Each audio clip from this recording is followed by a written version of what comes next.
After these things Paul departed from Athens and went to Corinth, and he found a certain Jew named Aquila, born in Pontus, who had recently come from Italy with his wife Priscilla, because Claudius had commanded all the Jews to depart from Rome. And he came to them. So because he was of the same trade, he stayed with them and worked, for by occupation they were tent-makers. And he reasoned in the synagogue every Sabbath, and persuaded both Jews and Greeks. When Silas and Timothy had come from Macedonia, Paul was compelled by the Spirit, and testified to the Jews that Jesus is the Christ. But when they opposed him and blasphemed, he shook his garments and said to them, Your blood be upon your own heads. I am clean. From now on I will go to the Gentiles. And he departed from there and entered the house of a certain man named Justus, one who worshipped God, whose house was next door to the synagogue. Then Crispus, the ruler of the synagogue, believed on the Lord with all his household, and many of the Corinthians hearing believed and were baptized. Now the Lord spoke to Paul in the night by a vision. Do not be afraid, but speak, and do not keep silent, for I am with you, and no one will attack you to hurt you, for I have many people in this city.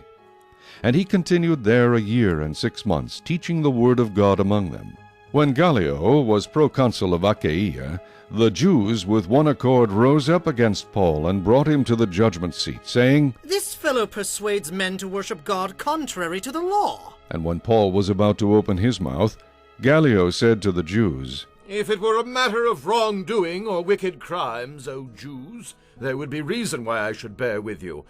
But if it is a question of words and names and your own law, look to it yourselves, for I do not want to be a judge of such matters.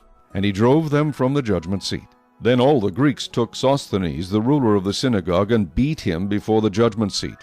But Gallio took no notice of these things. So Paul still remained a good while. Then he took leave of the brethren, and sailed for Syria, and Priscilla and Aquila were with him. He had his hair cut off at Cenchrea, for he had taken a vow. And he came to Ephesus, and left them there. But he himself entered the synagogue, and reasoned with the Jews.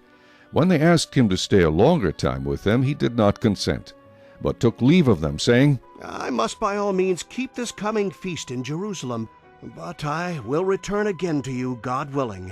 And he sailed from Ephesus. And when he had landed at Caesarea and gone up and greeted the church, he went down to Antioch. After he had spent some time there, he departed and went over the region of Galatia and Phrygia in order, strengthening all the disciples. Now a certain Jew named Apollos, born at Alexandria, an eloquent man and mighty in the Scriptures, came to Ephesus. This man had been instructed in the way of the Lord, and being fervent in spirit, he spoke and taught accurately the things of the Lord, though he knew only the baptism of John. So he began to speak boldly in the synagogue. When Aquila and Priscilla heard him, they took him aside and explained to him the way of God more accurately. And when he desired to cross to Achaia, the brethren wrote, exhorting the disciples to receive him. And when he arrived, he greatly helped those who had believed through grace. For he vigorously refuted the Jews publicly, showing from the Scriptures that Jesus is the Christ. Chapter 19.